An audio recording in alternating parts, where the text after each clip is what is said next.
and welcome to South Asia Today, a show that provides you the glimpses of South Asia. I'm your host Karim Zimik. Here are the headlines. Tropical cyclone Yas hits eastern coast of India.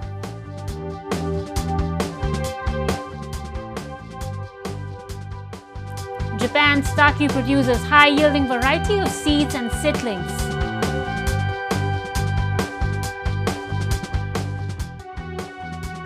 And Buddhist Hindus in India celebrate Lord Buddha's birth anniversary. Let's begin the show. After enduring a severe cyclone Tauktae on its west coast previous week, India had one more this week, the cyclone Yas on its east coast. While the government's preemptive efforts and extensive evacuation exercises prevented casualties, millions of people living off the coastal states have been affected. While tens of thousands have been displaced, others have lost everything, from their home to food and means of employment. Trees and electric poles were downed, water bodies swelled to flood in several districts, and hundreds of thousands of people were forced to leave their homes as wind gusts of up to 140 kilometers per hour struck the eastern coast of India on Wednesday. Cyclone Yas, the second major storm to hit the country in a span of less than 2 weeks, displaced over 2 million people and left hundreds of thousands others stranded post its landfall. The rescue operations were in full swing as majority of them were transported to safe areas. Airports have been shut and the shipping operations have been suspended for a few days. Authorities say they have managed to save almost all of them and will reach out to every person in distress. Natural Disaster Response Force or NDRF personnel and Regional Rapid Action Forces use boats to evacuate people stranded amid swollen water bodies in the hinterland. 3 team आए हैं बाहर से और एक team इधर धामरा से। हम अभी सब जगह हम आगे पहले रोड क्लियर कर रहे हैं, उसके बाद हम जो branch road main road clear कर रहे हैं, उसके बाद ब्रांच रोड क्लियर करेंगे। अभी हमको खबर मिला है कि एक पेशेंट है, डिलीवरी पेशेंट है इधर, हम उसको रेस्क्यू करने के लिए जा रहे थे। The Indian peninsula has increasingly been affected by storms and has seen around 170 of them in last half century, the fourth highest after the United States, the Philippines and China. Indian coastline is witnessing an average of 5 cyclones in a year for over a century. 4 of them originated in the Bay of Bengal and 1 over the Arabian Sea. In terms of frequency and intensity, the Bay of Bengal is a more active basin than the Arabian Sea. It has seen 12 cyclonic storms in last 4 years. And with the increasing frequency of cyclones, the governments too have equipped themselves to handle the recurring crisis. NDRF हमेशा की तरह अपने जो मोटो है आपदा सेवा सदैव सर्वदा के तहत तैयार है। हमारी टीम सारी जो है हर तरह की इक्विपमेंट से लैस है। हमारे जितने भी रेस्क्यूअर्स हैं सभी मेडिकल फर्स्ट रिस्पॉन्डर हैं, ट्रेंड हैं। हमारे पास हर तरह के कटिंग इक्विपमेंट्स हैं और पोस्ट डिज़ास्टर में जो रेस्क्यू और रिलीफ में जिस तरह का भी रोल हमने अदा करना है उसके लिए हम बिल्कुल तैयार हैं। This year too, the administration had made appropriate arrangements after the cyclone Tauktae, the deadliest in over 2 decades that wreaked havoc along India's western coast and claimed dozens of lives. The NDRF had deployed nearly 100 teams and armed forces were asked to remain on standby to assist with rescue and relief operations. While countries around the world are putting in their might and resources in tackling the pandemic, the Himalayan nation Nepal is faced with dual challenge of a crumbling health infrastructure amid record COVID infections and a political imbroglio that is not appearing to die down anytime soon. The elections have been announced amid country's desperate call for vaccines. KP Sharma Oli, caretaker Prime Minister who is at the helm of country's all affairs, is hopeful, but any substantial help from potential suppliers appears unlikely owing to the crisis in their own backyard. A report. The acting Prime Minister of Nepal, KP Sharma Oli, has backed the presidential move of holding fresh elections. The move has been criticized by a section of society and the opposition, which has even gone to the Supreme Court accusing President Bidya Devi Bhandari of working in cahoots with the Oli faction. Recently, while holding a presser with the national and international media, Oli defended the move, saying it was incumbent upon the representatives to go through the test of the electorate and it had become absolutely necessary to hold elections amid continuous political chaos in the country. जनतालाई पार्टीहरूका दलहरूका नेताहरूका कामका आफ्ना प्रतिनिधिका कामका मूल्याङ्कन गर्न जनतालाई नदिने त्यो मूल्याङ्कनबाट निष्कर्ष जनतालाई चुनावको माध्यमबाट भोटको माध्यमबाट त्यो मूल्याङ्कन र अभिमत जनताले सुनाउँछ आदेश दिन्छ जनताले त्यो त्यसमा नजाने र बीचमा मौजूदा गणितको अशक्त खेल गर्ने र देशलाई अशक्त खेलमा हाल्नु यस खालका प्रयासहरू यो कुराहरूलाई हामीले And this all has picked steam at a time when the country is reeling under a severe second wave of the COVID-19 pandemic. From vaccines to oxygen beds to medicines, the country is running out of everything. Its ally and neighbor India, which played a key role in country's launch of the vaccination drive, has been forced to freeze its supply owing to record cases in its own backyard. The country of 30 million needs 40 million doses. So far, with a combined supply from India and China, it has received 3 million doses. A few thousands more are likely to come in the next few weeks. Other than that, Nepal hasn't had any other forms of commercial or other deals, but Oli says he's confident that he would inoculate most of them by November. COVID-19 को महामारी जुन तहमा छ जुन लेभलमा छ त्यो नोभेम्बरमा पुग्दा यसै स्थितिमा रहन हामीले भ्याक्सिन ल्याइसक्छौँ खोप लगाइसक्छौँ त्यसकारण यो स्थिति कायम रहँदैन त्यसकारण अहिलेको स्थिति देखाएर 6 महिना पछिको स्थितिको चुनावलाई भयावह बनाउन खोज्नु त्यो ठिक होइन र अहिले सरकारलाई फेरि पनि भ्याक्सिन ल्याउने लगायतका कामहरूमा कोभिड विरुद्धका लडाईँमा केन्द्रित हुन नदिएर खुट्टा तान्ने हल्झाउने जुन प्रयासहरू भइरहेका छन् यी उचित होइन. Meanwhile, PM Oli has also ruled out the possibilities of holding the elections in the regions it staked claims on a few months ago. Although the reasons behind Kathmandu's aggressive posture could not be substantiated, with many observers pointing towards a Beijing hand, Nepal had called 3 Indian districts as its own. It has even passed a parliamentary resolution for that. However, in a peaceful turn of events, it has now said that 2 sides shall resolve the issue through dialogue and deliberation. Now we'll take a look at some happenings in Asia in a segment called Asia Watch.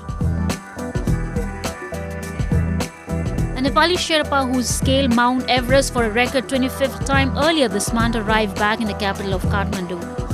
Kamirita Sherpa beat his own record on May 7 after he ascended as part of a group that was first to reach the summit in more than a year. There was a small crowd of supporters at the airport for his arrival amid current coronavirus restrictions on gatherings. Kami, who goes by his first name, scaled the 8,848.86 meter mountain via the traditional Southeast Reach route with 11 other Sherpa climbers. The route was pioneered by New Zealander Sir Edmund Hillary and Sherpa Tenzing Norgay in 1953 and remains the most popular. Kami's most recent climb beat his own record of 24 ascents set in 2019. Nepal, which received millions of dollars in income from climbers every year, issued 408 climbing permits for Everest for the April to May climbing season this year after closing the peak last year due to the pandemic. Pyongyang Hosiery Factory has increased its production of socks and stockings, North Korea's state news agency KCNA reported. In the footage provided by KCNA, Factory workers in face masks were seen making stockings while various socks were being displayed alongside pictures of the state's leaders.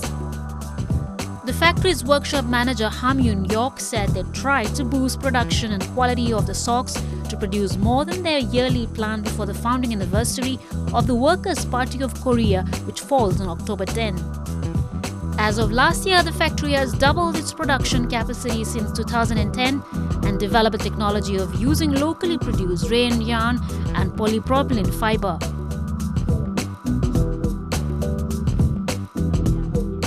Myanmar's deposed leader Aung San Suu Kyi appeared in person at a court hearing on the first time since a government was overthrown by the military nearly 4 months ago. Her legal team head Kin Moang Zo said Suu Kyi looked in good health during a 30-minute meeting with a legal team, but said she had no access to newspapers during detention and was only partially aware of what was happening outside.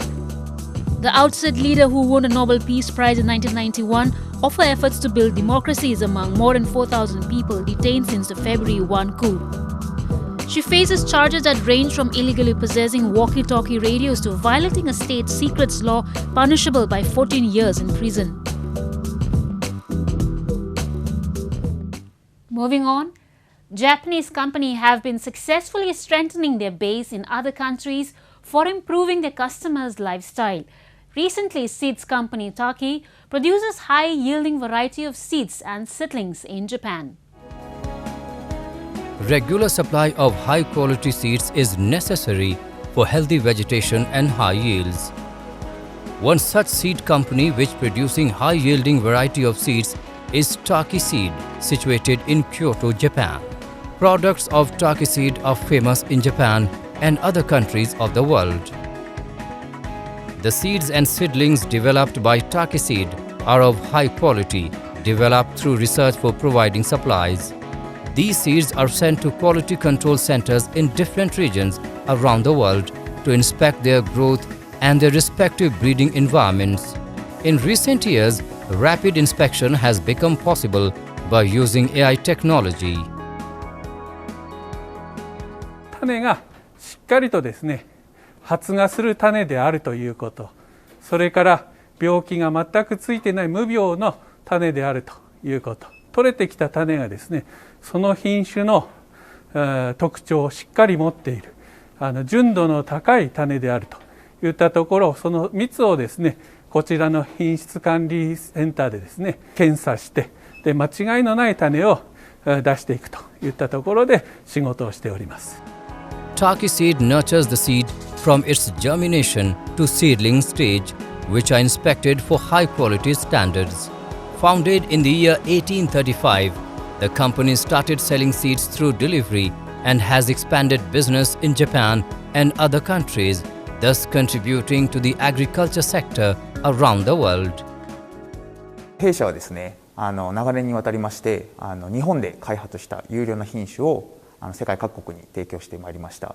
ベトナムの話なんですけども、雨が多く降る時期、雨の中でもしっかり育って、で病気が発生する時にもその病気にしっかり打ち勝つ品種をご提案することによって年中栽培ができるようになりまして、農家さんがこれまでは1年に半分しか取れなかったものが単純に倍、農家の皆さんのお力になれたのかなというふうに感じております。スローガンといたしましては、グローバルにローカルにっていうものもありまして、グローバルにやりながらも実質やることはローカルなことに特化するように心がけております。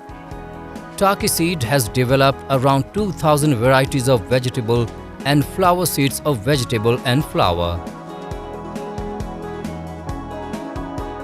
Now we take you to Educational Expo, which was held in Tokyo amid COVID-19. Have a look. This toy robot moves around according to the order plates, while this one runs on the set track. These scenes were witnessed at an educational expo in Tokyo. A concept of Giga School is a new one in Japan, which plans to provide a personal computer to each student and a high-speed network environment for students. The objective of this concept is tailor education according to the needs and interest of every child. This is an electronic backboard where the manufacturers are performing calculations.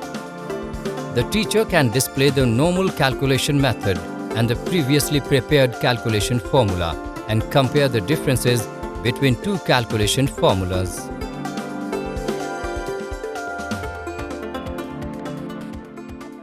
なんでこうなってるかって結構日本人聞きたがるので、それはこういう意味を持ってできてますよというのをデータとか取っておいたりとかですね、先生が以前作ったコンテンツとかがそのまま一応使えたりとかをするということも一応可能になっております。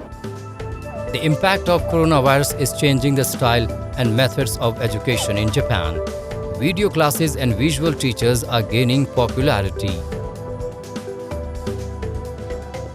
学校に生徒が来れないんで、配信授業をやらないといけない方々が多かった。で、その環境下で半年経ったら、大体の方が皆さん配信はできるようになったんですね。その後のことで言うと、今度は配信ができたので、どうやったらその学びの質を上げられる配信ができるかとか、最近ですと生徒の半分は教室にいて半分は配信をするとかっていう両方こう同時にやる必要が出てくるということでの、質問ですとかご相談は非常に増えています。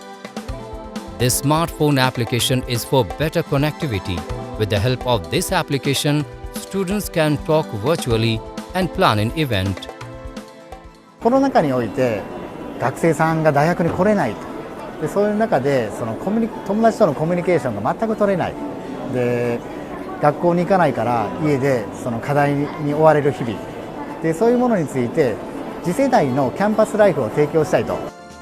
Education in Japan is changing due to technological advancements and is improving the quality of education with each passing day. Moving on to our cultural section, we take you to the different Indian states where the Buddhists celebrated Buddha Purnima or Buddha Jayanti with religious fervor. The festival marks Gautama Buddha's birth, enlightenment and death. It is the most sacred festival for the Buddhist community, but is also celebrated by people of different faiths in India and abroad. Have a look. Buddha Jayanti or Buddha Purnima was celebrated by Buddhist communities across India during the full moon in May as the day of enlightenment. The followers of Buddha have for ages been in awe by the simplicity in his teachings and his emphasis on equality. Every year, the auspicious festival of Buddha Purnima is celebrated with grandeur worldwide, including in neighbouring Sri Lanka. However, amid the threat of coronavirus, the festival was marked in a somber note. पहले करीबन 2.5-3 लाख आदमी इस समारोह में शामिल होता था, खास करके महाराष्ट्र, उत्तर प्रदेश, दिल्ली, अरुणाचल प्रदेश और विश्व के भी सभी Vietnam, Thailand, Cambodia, Burma, Sri Lanka, ये सभी कंट्रियों के लोग शामिल होते थे। लेकिन इस साल ये शामिल नहीं हो पा रहे हैं। उनको यहाँ से उनको लाइव प्रसारण दिखाने का कार्यक्रम किया गया है। वो अपने देश में बैठकर और सकुशल ये भगवान बुद्ध का दर्शन करेंगे। Bodh Gaya is in the Indian state of Bihar, where the famous Mahabodhi temple is located and is a famous UNESCO World Heritage Site.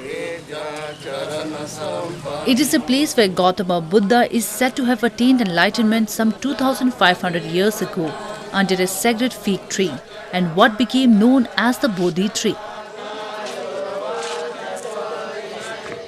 In Prayagraj city of Uttar Pradesh, devotees took a holy dip in the rivers to mark the revered occasion of Buddha Purnima and performed rituals. They believe in the teachings of Lord Buddha, which is solely to liberate human beings from the miseries and sufferings of life. Buddha Purnima नहाने से आपके पितृ वगैरह जो होते हैं सब वो मतलब स्वर्ग की प्राप्ति उनको होती है। उसके बाद और बहुत सारे मतलब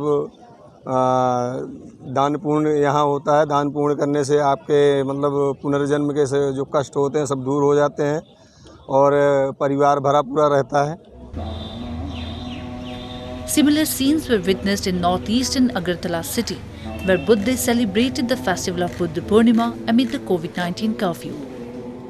Along with the Buddhists, devotees from other religions also performed special morning mass prayers at the monasteries and prayed for peace and safety of the world from coronavirus.